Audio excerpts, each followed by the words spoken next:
ஆண்டவர் உங்களை பயன்படுத்த விரும்புறார். யாரையும் ஒருத்தன் டேலண்ட் இருக்குனால கர்த்தர் அவனை பயன்படுத்துறது இல்ல. ஒருத்தன்ட்ட நல்ல இது இருக்குனால அதனால பயன்படுத்துறது இல்ல. ஆவியானவருக்கு தன்னை ஒப்பு கொடுக்காத ஒருத்தனையும் கர்த்தர் பயன்படுத்துவதே இல்லை. தேவ சமூகத்துல மணிக்கணக்கா ஜெபிக்காத ஒருத்தரையும் கர்த்தர் பயன்படுத்துவதே இல்லை. சும்மா டேலண்ட் இருக்கனால ஒருத்தனை பயன்படுத்த மாட்டார். சும்மா அவன்கிட்ட நல்ல நாலேஜ் இருக்குங்கனால பயன்படுத்த மாட்டார். தேவ சமூகத்திலே விழுந்து விழுந்து அழுது புலம்பி என்ன பயன்படுத்தணும் ஜெபிக்கிற ஒரு மனுஷனையும் மட்டும்தான் கர்த்தர் பயன்படுத்துவார்.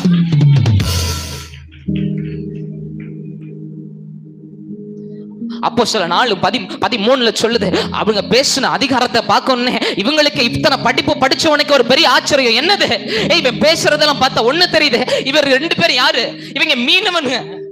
பேதுருவோ யோவானோ பேசுறத பார்த்துட்டு இவங்களுக்கு ஒரு பெரிய ஆச்சரியம். என்னது, இவங்களை பத்தி நமக்கு தெரியுமே யாரு, இவங்க 2 பேரும் மீனவர்கள். ஆனா அதோட நிக்கல, யோசிக்கிறாங்க. அப்புறம் எப்படி இவங்க இப்படி இருக்கிறாங்க, அப்புறம் எப்படி இவங்க இப்படி பிரகாசிக்கிறாங்க, அப்புறம் எப்படி, ஒரே ஒரு ரீசன் தான். 70 வருட ஊழியத்தில் இருந்த ஒரு நபர் ஒருத்தர், அவர் சொல்றதை நான் கேட்டேன்.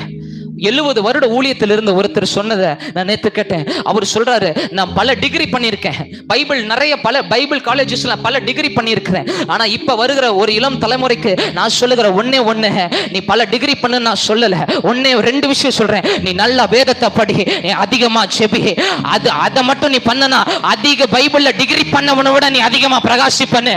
அது அதிக டிகிரி பண்ண ஒருத்தர் சொல்றாரு.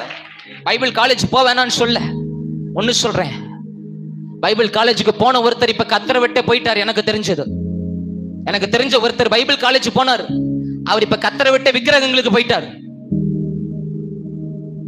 தேவ சமூகத்துல இல்லாத ஒருத்தனை கத்தர் பயன்படுத்த மாட்டார். செபிக்காத ஒருத்தனை, வேதத்தோடு ஐக்கியம் இல்லாத ஒருத்தனை கத்தர் பயன்படுத்தவே மாட்டார். டிகிரி இருக்கிறனால, பைபிள் காலேஜ் டிகிரி இருக்கிறனால கத்தர் பயன்படுத்த மாட்டார்.